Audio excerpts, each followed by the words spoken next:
Hey again, Wolfpack, Swifty here. I just wanted to come and make this quick video saying that I am back recording videos once again. This intro is especially to go with the video that I'm currently working on, and you guys will be seeing that hopefully tomorrow. So,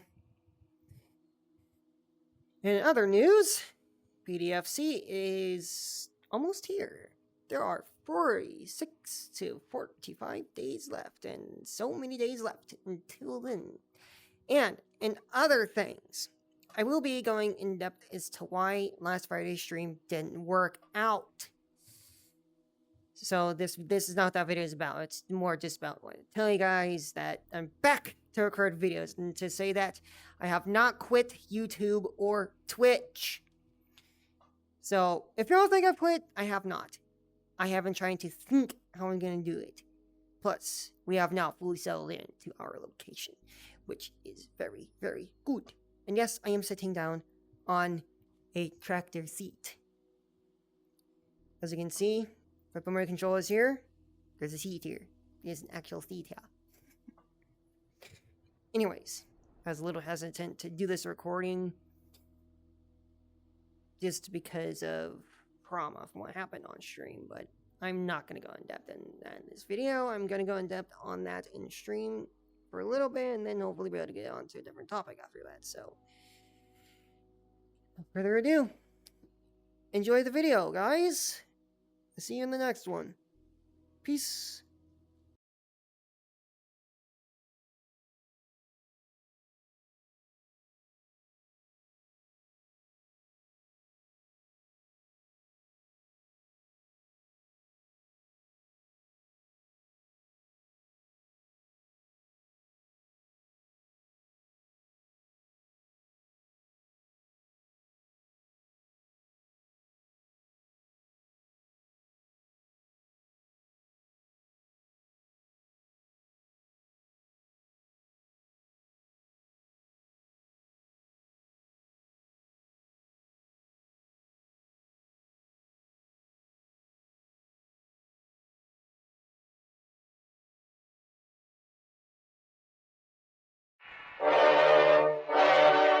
The old radio crackled, its speaker humming with the weight of 1,000 miles and a world of worry.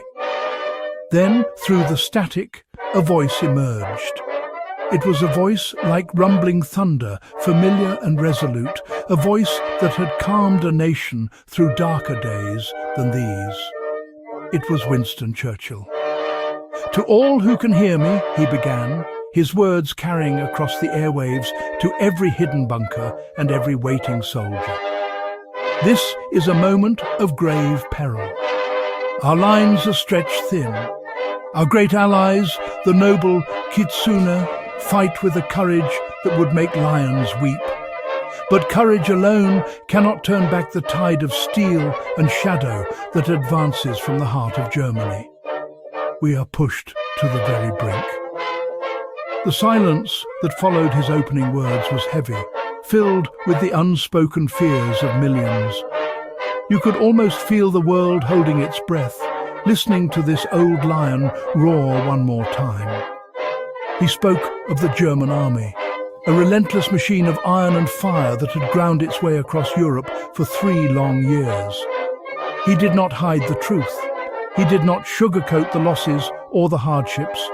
He spoke of fields turned to mud and villages turned to ash. He painted a picture of a world teetering on the edge of a new and terrible darkness, a world where magic and myth were being extinguished by cold, hard steel. The message was not one of defeat, but of desperate, unwavering defiance. His voice, though strained with exhaustion, never once broke. It was a beacon in the encroaching gloom. "We fight for the soul of the world," Churchill declared, his tone rising with passion.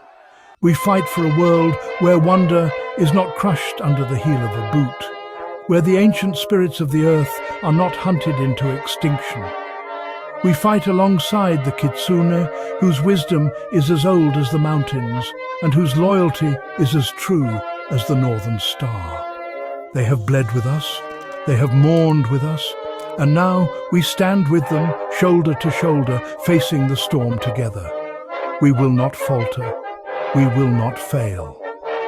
And then came the plea, the call that echoed across the vast and lonely ocean. "But we cannot do this alone," he admitted, the strength in his voice now laced with a raw vulnerability. "The forces arrayed against us are vast, their malice boundless." I turn my eyes westward to our cousins across the Atlantic, to the great Republic of the United States. In this, our darkest hour, we ask for your help. The flame of freedom flickers. Help us ensure it is not extinguished for 1,000 years. Send us your strength. Send us your hope. The broadcast ended then, leaving only the hiss of the empty airwaves, but the words hung there, a prayer sent out into the night. Gap 3s. Beneath layers of concrete and steel, deep within the heart of Berlin, the air was thick with smoke and tension. The German High Command had gathered in the dimly lit confines of Hitler's bunker, a labyrinth of cold corridors and echoing footsteps. Maps were unfurled across the war table, their edges curling under the weight of too many desperate hands. Officers crowded around, their uniforms immaculate, but their faces drawn and anxious. The crackle of a field telephone broke the silence. A message, urgent, dire, had just arrived. President Roosevelt had pledged the full might of the United States to the Allied cause. The news swept through the bunker like an icy wind, chilling even the most hardened strategists. For years, the German war machine had thundered forward, confident in its dominance. Now, with the industrial strength of America set to turn the tide, certainties began to crumble. Voices rose and fell in hurried German, the officers arguing over maps and shifting front lines. Fingers jabbed at vulnerable points along the battered European front, while others traced desperate arrows toward new offensives. Hitler himself sat at the head of the table, silent and brooding, his eyes fixed on the flickering candlelight that danced across the faces of his commanders. The old strategies would no longer suffice. The balance of power had shifted, and with it the shadow of doubt crept ever deeper into the bunker. As the Allies gained a new champion, the Germans found themselves cornered. Brilliant minds forced to gamble everything against a world now united in defiance. In that moment, beneath Berlin's war-torn streets, the fate of nations hung by a thread, and the war entered a new, more perilous phase. This great and terrible war had not begun overnight. It had simmered for years, a conflict born from the shadows of the past. It was now October 12th, 2025, and for 3 long years the world had been torn asunder. On one side stood the German army, resurrected with a chilling efficiency and an unyielding will to dominate. They were not the army of old. They were something new, something colder. Their tanks were like iron beasts.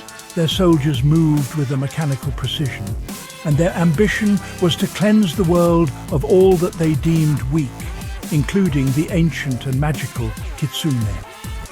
They believed only in power, in order, and in the strength of their own convictions. The Kitsune, the mystical fox spirits of Japan, had found themselves the first target of this new aggression. They were beings of immense power and ancient wisdom, their lives intertwined with the very fabric of nature. They could conjure illusions, command the elements, and move like whispers on the wind. But they were not a people of war. Their strength was in their connection to the world, in their art, and in their deep history. When the German onslaught began, they were caught unprepared. Their forests burned, their shrines were desecrated, and they were forced to learn the cruel language of battle in the face of overwhelming force. The British, bound by old treaties and a shared sense of justice, had stood with the Kitsune from the very beginning. They saw the German advance not just as an attack on a mythical ally, but as an assault on the very idea of a world where different peoples and different ways of life could coexist. And so, the British Tommy fought alongside the nine-tailed fox.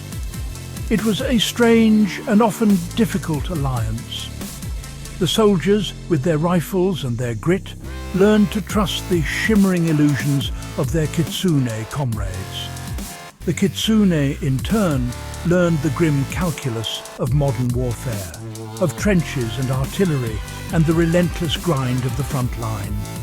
But for 3 years, it had been a losing fight. The German war machine was simply too vast, too organised, too ruthless. For every tank the Allies destroyed, 2 more seemed to roll over the horizon. For every inch of ground they gained, they paid for it with a mile of retreat elsewhere. The front lines in Europe were a brutal stalemate, a scar of mud and wire that bled soldiers and spirits day after day. The Kitsune fought with a desperate bravery, their magical fire meeting the explosive shells of the enemy. But their numbers were dwindling.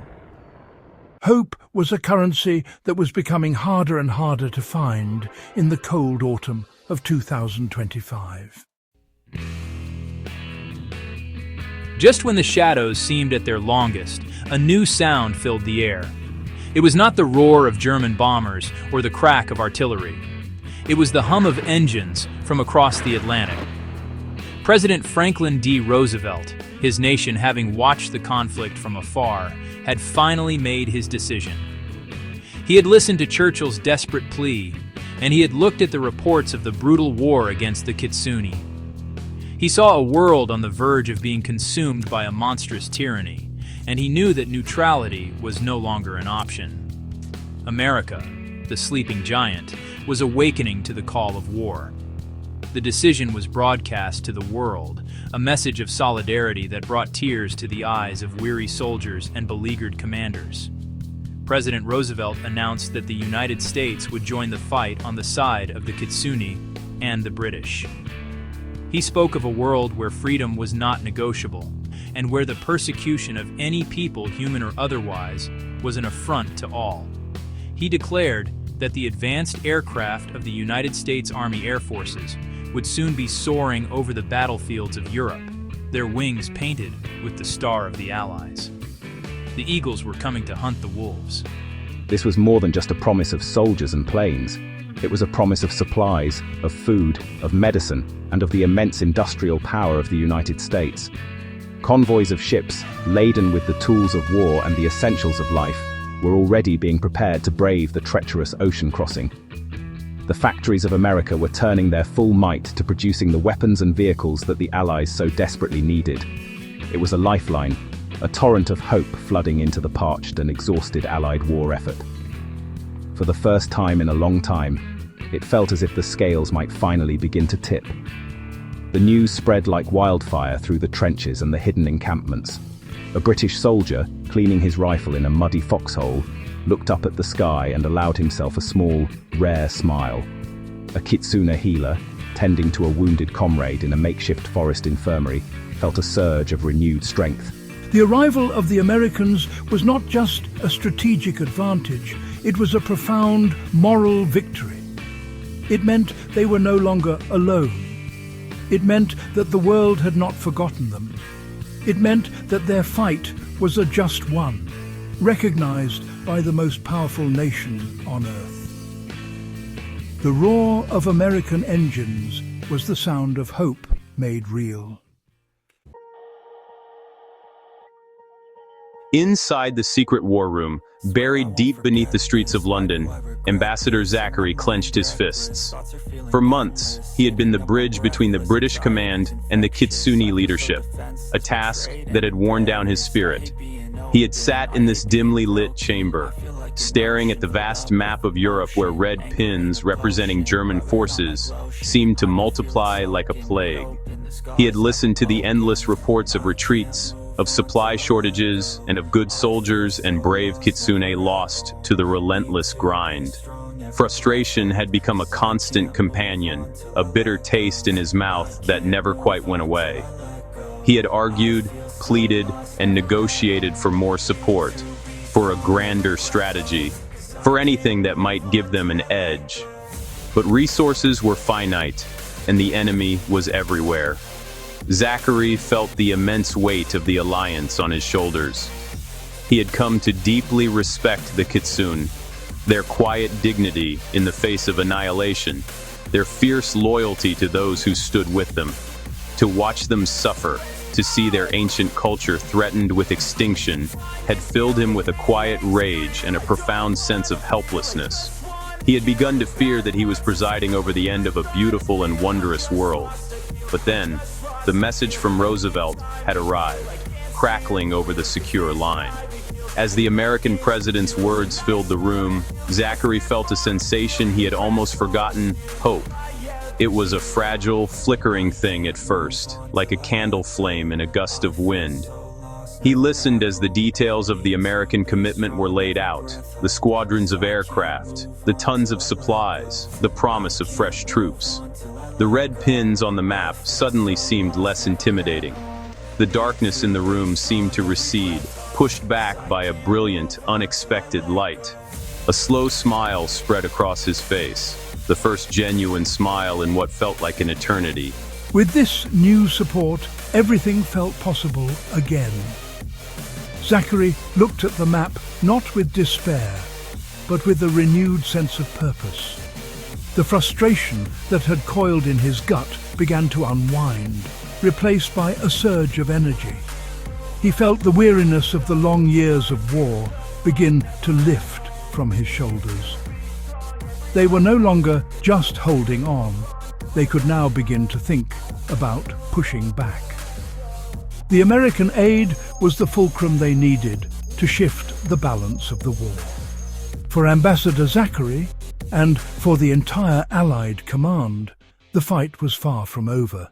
But for the first time in a long time, victory no longer felt like an impossible dream. It seems like a lifetime ago, doesn't it?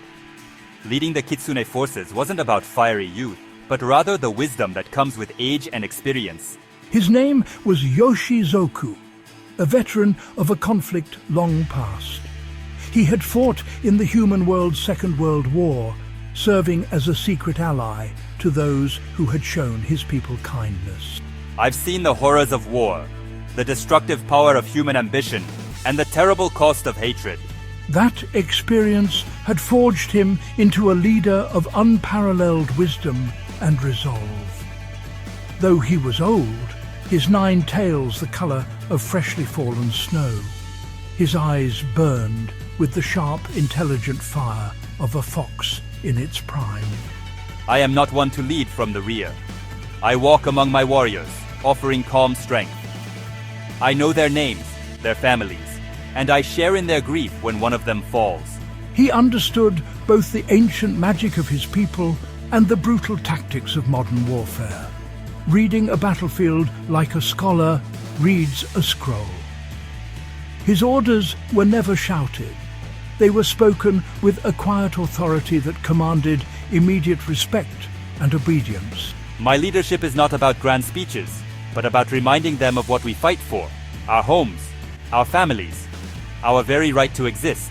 Yoshizoku's presence was a beacon of inspiration, not just for the Kitsune, but for the British soldiers who fought alongside them. They called him the Old Fox, a name spoken with awe and deep affection. They tell stories, don't they? Of walking through machine gun fire, of guiding trapped soldiers to safety with a shimmering illusion. They spoke of his wisdom, how he could predict an enemy's move hours before it happened.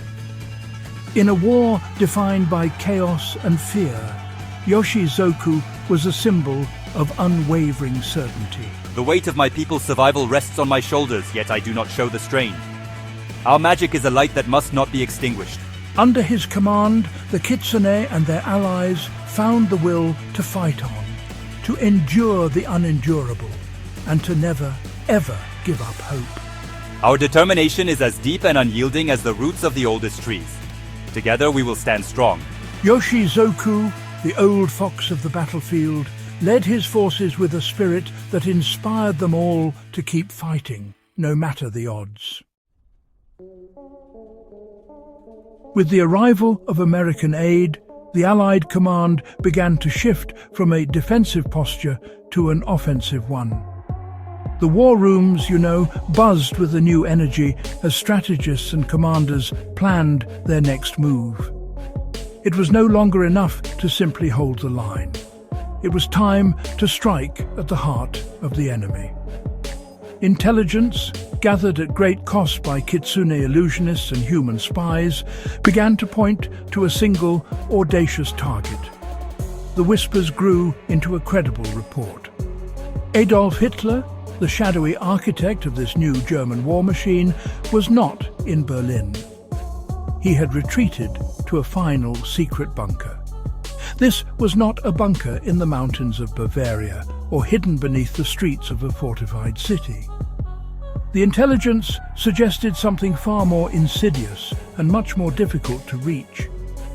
It was said to be located in the heart of the Secra Desert, a vast and inhospitable wasteland known for its treacherous terrain and its unnatural, oppressive atmosphere. The desert was a place where compasses spun wildly, where the sun beat down with a malevolent intensity, and where strange, dark energies seemed to warp the very air. It was the perfect place to hide a final fortress from the world. The mission was clear, but the challenges were immense. A conventional assault was impossible. The desert itself was a formidable enemy, capable of swallowing armies whole. The German forces guarding the region were said to be among their most elite, fanatically loyal and equipped with experimental weapons powered by the same dark energy that permeated the sands. Any force sent into the Secra would be cut off from support, isolated in a hostile land, and hunted from the moment they crossed its borders. It was a mission that bordered on the suicidal. Yet it was a mission they had to undertake. As long as Hitler remained secure in his desert fortress, the German war machine would continue to grind on, fueled by his unholy ambition. Cutting off the head of the snake was their only real chance to end the war and save the world from his dark vision. The tension in the war room was palpable as the plan began to take shape. It would require a small elite team, a combination of the bravest soldiers and the most skillful Kitsune. They would have to be fast, silent, and incredibly resilient. The fate of the world would rest on their ability to cross a deadly desert and reach a bunker hidden in its heart. The Secra Desert was more than just a sea of sand. It was a place of legend, a scar on the face of the earth. Ancient tales told of a place where the veil between worlds was thin, where the sun did not give life but stole it, and where the sand itself was said to be alive with a malevolent will. The German army had not chosen this location by chance. They had harnessed the desert's dark power, using it to shield their leader's fortress and to create a natural barrier far more effective than any wall of concrete or steel. The air there was thick with a strange, oppressive energy that drained the spirit and clouded the mind. For the Kitsune, the desert was a particularly dreadful place. Their magic was tied to the life force of the natural world, to the green of the forests, the flow of clean water and the breath of the wind. The Secra was the antithesis of all that. It was a void, a place where their powers would be stifled and weakened. A Kitsune entering that desert would feel their connection to the world fray and wither, leaving them vulnerable and exposed. It would be a constant struggle just to maintain their form, let alone wield their powerful illusions or elemental abilities. The soldiers, too, would face unimaginable hardships. The heat was a physical blow, relentless and unforgiving. Water would be more precious than gold, and every drop would have to be rationed with painstaking care. The sandstorms were said to rise without warning, vast, choking clouds of grit that could blind a person in seconds and strip paint from steel. And then there were the German patrols, fanatics who had adapted to the harsh environment, using the desert's strange properties to their advantage. They moved like ghosts through the dunes, their weapons humming with the same dark energy that saturated the land. Planning the mission required a new kind of thinking. Maps were unreliable as the dunes were constantly shifting, moved by the ceaseless wind. The team would have to navigate by the stars, by the sun, and by the innate sense of direction of their Kitsune guides, however weakened they might be. They would travel by night, hiding from the brutal sun during the day. It would be a journey that tested the limits of physical and mental endurance. Every step would be a battle against the desert itself, long before they ever reached the fortified walls of Hitler's hidden lair. The sands of the Sekra were waiting, a silent, deadly obstacle on the path to peace. We will not fail. This is a promise, not just to you, but to everyone counting on us. We're united. We'll see this through to the end. I've seen what they did to that village in France. The children, the Kitsune. I won't forget. We'll see this through. Those tanks, those soldiers. This isn't just a war. It's an extermination. I'm ready to do what it takes. You carry the hope of us all. You are the single flame we are sending into the heart of the darkness. You may feel your strength fade in that cursed land. You may feel despair gnaw at your spirit. But you must not let the flame go out. Remember the forests that burn. Remember the homes that are lost. That memory will be your strength. In a quiet, makeshift briefing room, the chosen team assembled. It was a small group, a microcosm of the Grand Alliance. There were seasoned British commandos, their faces etched with the grim lines of years at war. There were American pilots, young and confident, who would provide air cover for as long as they could. And there were the Kitsune, led by a young, fiercely determined warrior handpicked by Yoshizoku himself. Thank you all for coming. The mission ahead is, well, unlike anything we've faced. The desert is a living nightmare. Your magic will be weakened, your bodies tested, and the enemy is more fanatical than ever. But if anyone can do this, it's you. As the first light of dawn painted the eastern sky in shades of grey and rose, the team made their final preparations. The air was cold, carrying the scent of damp earth and the faint metallic tang of war. There were no grand farewells, no cheering crowds. There was only the quiet camaraderie of soldiers on the eve of a great and terrible journey. They checked their weapons, their supplies, and their gear one last time.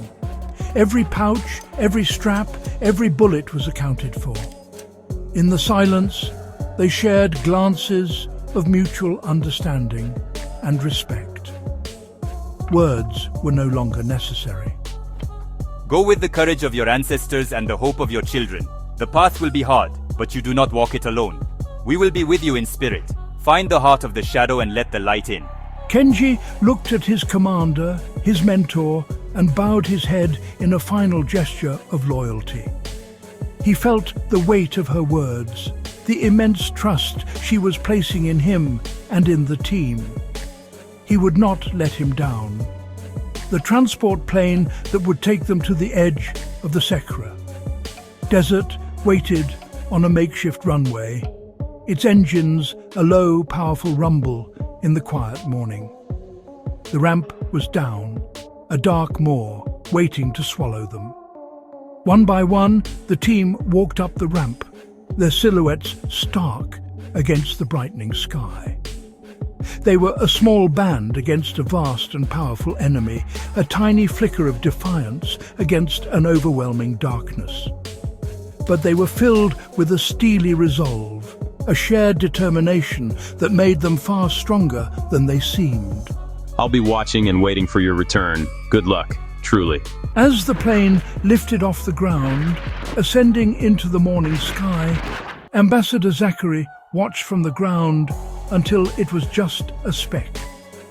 He felt a mixture of fear and profound hope. The mission to Hitler's last bunker had begun. The journey across the treacherous desert, the battle against a fanatical army, the final confrontation in the heart of the enemy's lair, it all lay ahead of them. The path would be fraught with peril, and success was far from certain. But as the sun climbed higher, casting its golden light over the war-torn land, it felt not like an ending, but a beginning. It was the dawn of a perilous march, but it was also the dawn of hope. Back in the cold, labyrinthine corridors of Adolf Hitler's bunker, the atmosphere is thick with anxiety. Harsh lights flicker over maps strewn across war tables, while the muffled sounds of hurried footsteps echo through reinforced halls. The inner circle gathers, eyes darting from one to another, searching for answers that seem to slip further away with every passing hour. Outside, the world is shifting. Word has reached them that the Allies now march with the unwavering support of US President Roosevelt. Supplies, troops and hope flood into the front lines, tilting the balance ever further from Germany's grasp. Hitler's advisors pore over intelligence reports, desperate to find a weakness, a crack, any opportunity to slow the Allied advance. Tempers flare, aides whisper urgently. The Führer's fist slams the table, demanding a new strategy, one that can turn the tide or at least buy them precious time. But the options are dwindling. Every plan is met with doubt, every suggestion shadowed by fear and the knowledge that the world outside their concrete sanctuary grows smaller by the day. As the Allies press forward, the bunker becomes a hive of frantic activity and mounting desperation, a place where hope is rationed and the future is measured in hours, not days. The next move must be made, and it must be decisive. But for the first time, the walls themselves seem to close in, as if sensing the end that creeps ever closer.